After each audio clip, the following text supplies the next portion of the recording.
Pada tanggal 1 September tahun 2021 DPRD Kota Surabaya Komisi A lakukan inspeksi mendadak atau sidak terkait pembangunan mega proyek Trans Icon di Jalan Ahmad Yani, Surabaya. Sebelum melakukan sidak, Komisi A gelar hearing pada tanggal 29 Agustus tahun 2021. Sidak yang dilakukan Komisi A DPRD Kota Surabaya ini menindaklanjuti keluhan warga Menanggal, Kecamatan Gayungan, Surabaya, yang belum mendapatkan kompensasi atas dampak lingkungan diduga akibat pembangunan proyek Trans Icon tersebut.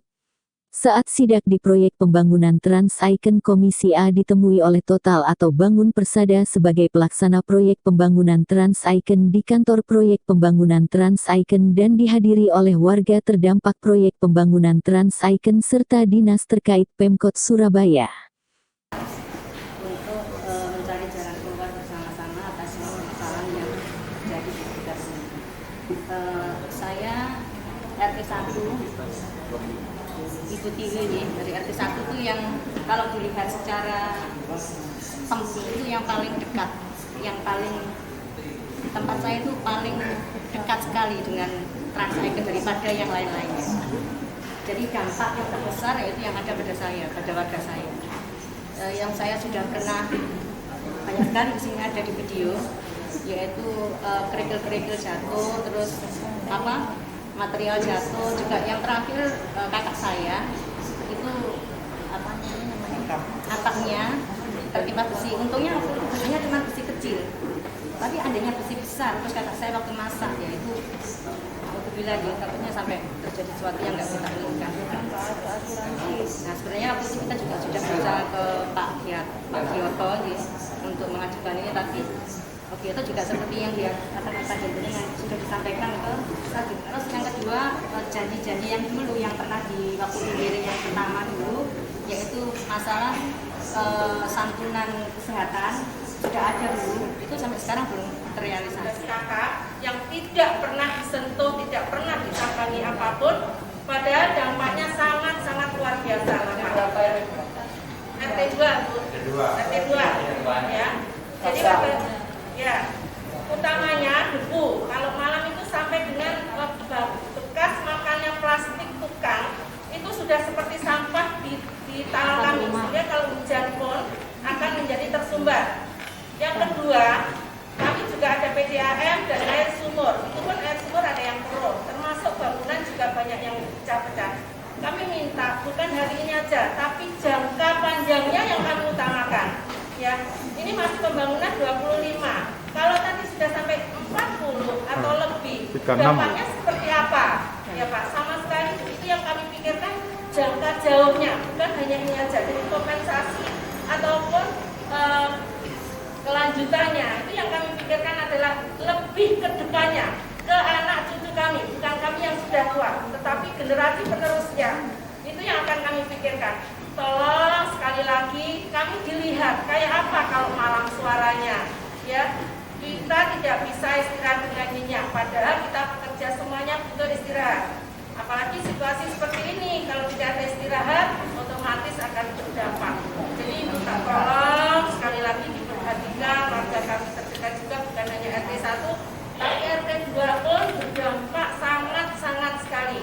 Ya kalau memang mau dicek monggo tempat kami seperti apa. Menurut saya bagian dari warga itu kan air.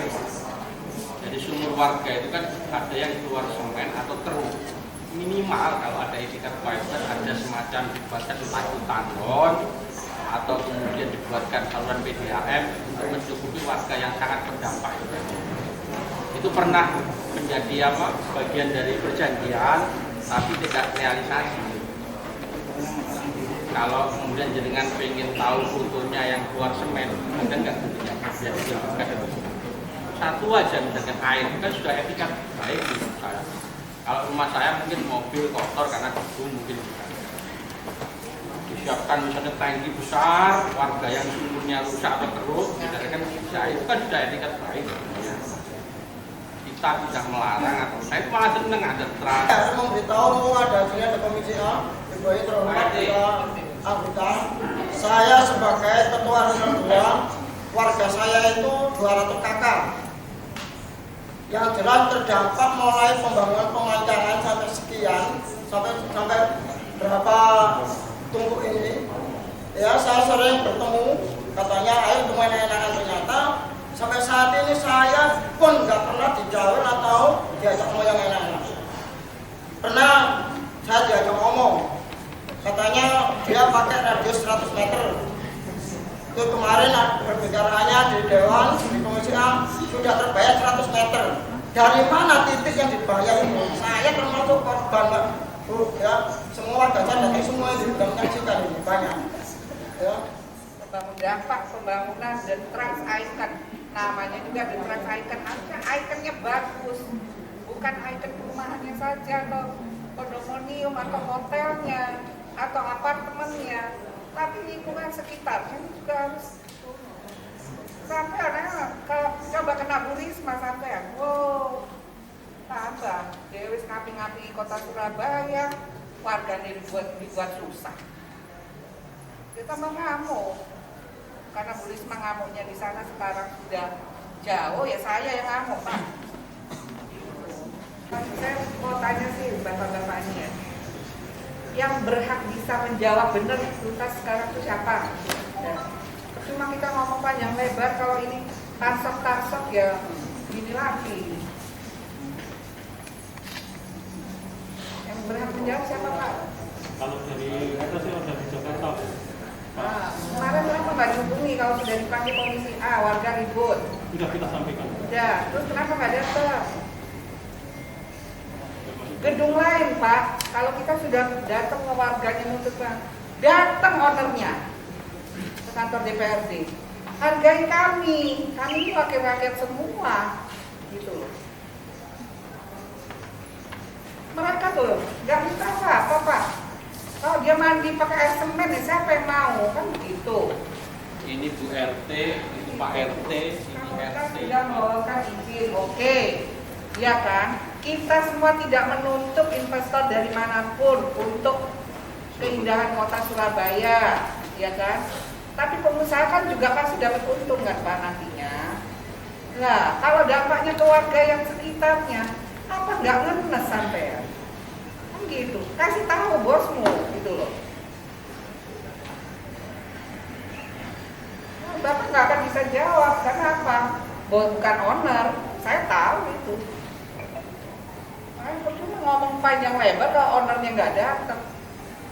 Setiap kali kita ada kasus seperti ini, baik kasus rumah sakit mana itu, Cito, Siloam, apa ownernya datang langsung, Pak, menghargai kami gitu loh.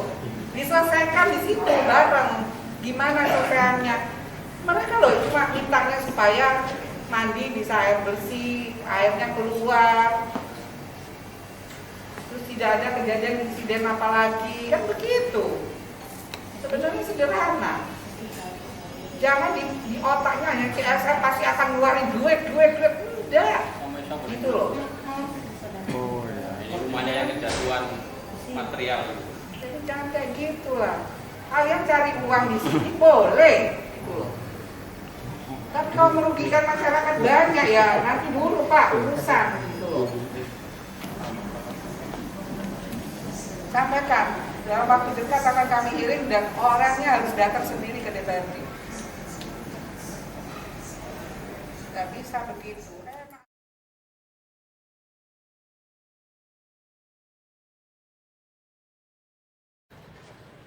Setelah pertemuan antara pihak Trans Icon dan warga serta dinas terkait pemerintah Kota Surabaya, Ketua Komisi A DPRD Kota Surabaya Ayu Pratiwi didampingi Wakil Ketua Kamelia Habibah, Sekretaris Budi Leksono dan 3 anggota Baktiar, Gofar dan Imam Syafi'i, langsung tinjau lokasi rumah warga yang terdampak pembangunan proyek Trans Icon. Oh, ini pecah.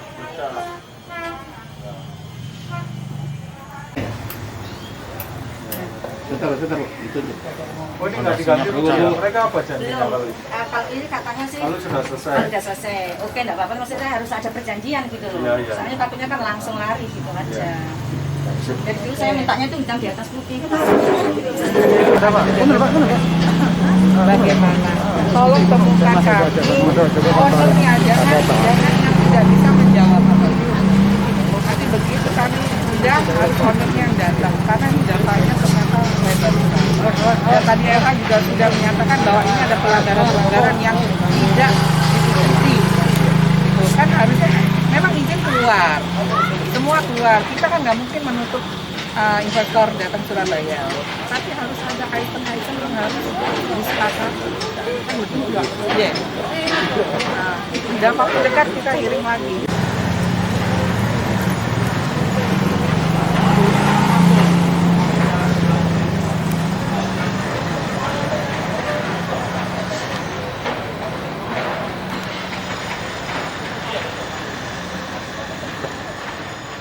Usai sidak tinjau lokasi rumah yang terdampak proyek pembangunan Trans Icon Media Lensa, Parlemen menemui Ketua Komisi ADPRD Kota Surabaya Pertiwi Ayu Krisna, Wakil Ketua Kamelia Habibah, Camat Jambangan dan Manajer Proyek Total atau Dan tidak bisa menjawab apapun karena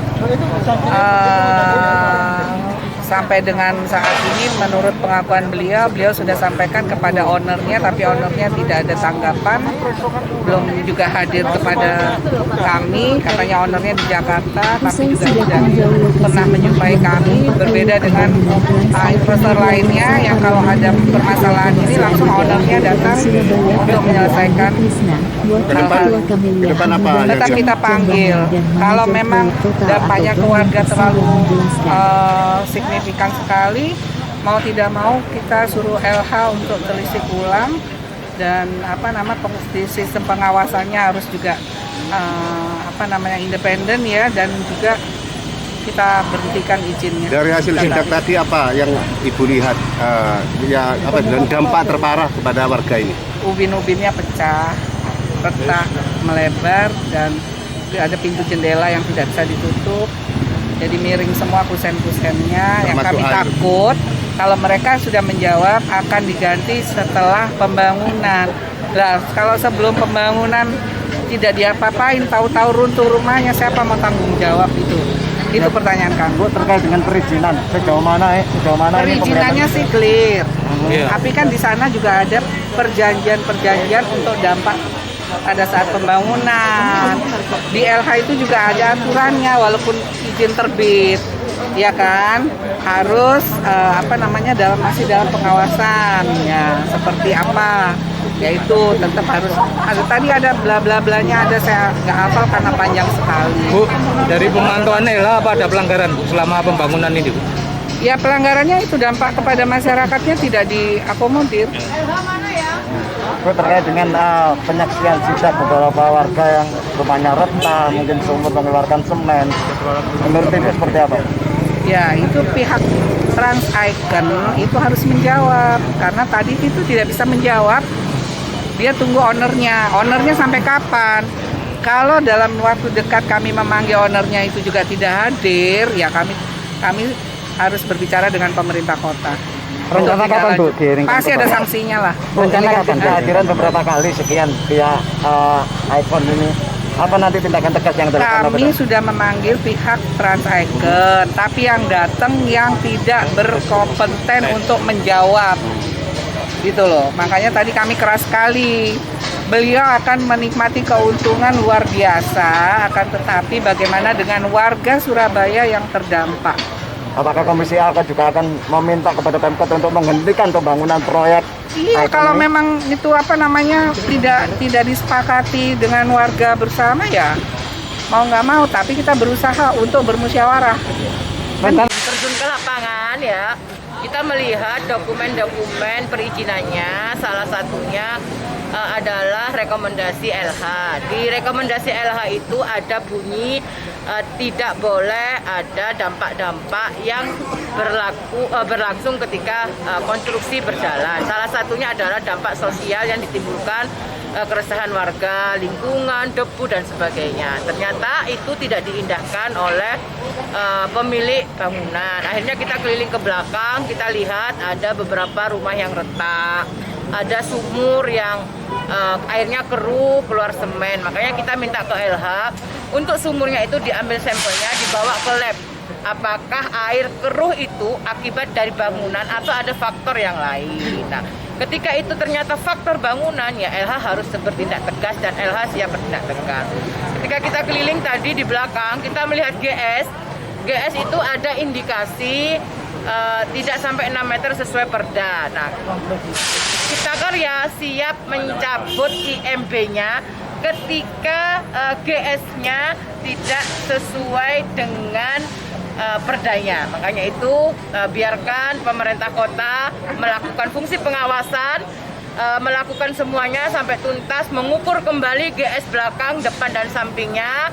Terus LH melakukan kajian-kajian dampak-dampak lingkungan termasuk tingkat ketebalan tebunya yang diakibatkan seperti ini. Setelah 1 minggu kita kasih waktu, kita akan ketemu di ruang Komisi A. Hasil-hasil pantauan evaluasi dinas-dinas terkait akan kita sampaikan ke teman-teman semua. Oke, Pak. Kami sama bagian umum ya. Iya. Setelah mendengar itu, juga sebelumnya sih sebenarnya kita sudah sampaikan kalau ada keluhan warga pasti Bapak ini akan mendekati CSR, juga udah kita lakukan. Tapi ini karena memang ada beberapa isu baru ya, artinya kita harus bergerak lagi ya. Bahkan saya baru ngomong ini, Pak, dicek nanti kalau yang ada retak segala bisa bisa diperbaiki kalau memang itu karena pekerjaan kami. Itu yang pertama. Terus yang nomor 2, barusan ngomong ini, Pak, kalau air itu kita bantunya gimana? Bahkan Bapak ini malah sudah pernah sampaikan ke warga itu gimana, Pak? Masalah koran gitu. Kebetulan kita membuk ya sama RT, sama beberapa perwakilan warga gitu ya. Kita sudah pernah ungkap menyampaikan dalam bentuk CSR yaitu mengenai koran pengadaan air bersih gitu ya. Ya ternyata ya waktu kita merempukan itu memang sementara belum ada respon dari mereka ya. Maksudnya dari mereka siapa, Pak? Dari warga. Dari warga. Jadi belum ada respon. Jadi kalau untuk menyiapkan tandem untuk dipakai secara umum itu kita sih siap saja. Kita siap. Pasti siap. Kalau memang kita juga di sini juga tamu ya. Pada prinsipnya ya. Ya kita kepingin kita bisa berdampingan sama warga walaupun dalam arti bahwa kita sebagai kontraktor itu kan kayak tukang jahit gitu. Bahwa ini nih tempatnya, ini kamu kerjain, habis kerjain saya juga udah nggak kesini lagi. Ya, kalau boleh tahu masa pekerjaan berapa bulan ya, Pak, ini, Pak? Sampai dengan 2023 bulan Maret. Berarti 3 tahunan. Ya, 3 tahun. Ya. Itu sekarang kalau boleh tahu proses pekerjaannya udah berapa persen? Sekarang baru ini struktur ya. Ini kalau Bapak lihat kan masih struktur. Kalau strukturnya sendiri sudah 90%. Kalau strukturnya ya. Hanya untuk pekerjaannya sekitar 30-an persen. 30%. Ya. Nama lengkapnya, Pak? Saya Imron, Pak. Selaku nomor Sebagai apa, Pak? Sebagai project manager di kantor Total Bangun Persada. Total Bangun Persada ya. Jadi gini, Pak, terkait dengan pembangunan Trans Icon ini kan ada 2 wilayah. Wilayah Menanggal dan Gayungan. Ya. Beberapa waktu yang lalu ya terkait dengan dampak-dampak ini kita sudah disosialisasikan ke warga. Dan yang Menanggal ini juga sudah mendapatkan kompensasi. Terus kemarin yang Gayungan ini masih tarik ulur terkait dengan permohonan warga kompensasi. Terlagi sekarang ini lagi juga di lembaga warga terkait dengan dampak pembangunan ini. Perizinan beliau ini mengajukan perizinan, ya perizinannya kalau ke Amdalalinya ke Dishub. Kalau terkait dengan dampak lingkungan juga ke LH, ya yang kemarin kita juga ada bahas untuk perizinan sudah memenuhi syarat. Namun ada kewajiban ini yang belum kami ketahui terkait dengan kewajiban dari pengembang atau Trans Icon ini terhadap dampak warga yang memang ada warga yang sudah mengeluh terhadap dampak itu dan disampaikan. Namun ini responnya masih belum segera dilaksanakan oleh Trans Icon. Nah, dengan ketidaksegerahan dari pihak Icon ini, apa sih, Pak, langkah camat berikutnya terhadap warga nanti? Kami sudah komunikasikan baik dengan pihak keluarga maupun dengan pihak namun masih belum ada. Ya, akhirnya inilah warga lapor ke Komisi A untuk memberikan solusi terkait dengan dampak-dampak seperti ini. Nama lengkapnya Pak? Warga melaporkan ke kecamatan. Kenapa? Sudah berapa kali warga melaporkan ke kecamatan? Ya kalau saya kunjungan ada pembagian sembako, ada pembagian yang kemarin itu pokak, itu juga ada yang nyampaikan ke kami. Pak, nama lengkapnya dengan Pak Camat? Pak Sudibyo. Camat Gayungan. Harapan Bapak sebagai camat dengan adanya gini, harapannya gimana Pak? Ya harapan kami ya untuk pihak Trans-Icon agar segera memperhatikan, merespon keluhan-keluhan masyarakat yang sekarang lagi dikeluh. Seperti apa misalnya Pak? Ya kalau ini dampak, ya ini saya dengar juga mungkin yang ada yang sakit segera nanti kalau ada yang sakit karena dampak ini ya segera nanti diobatkan. Oke. Diberitakan oleh Nurafni reporter Bambang Lensa Parlemen.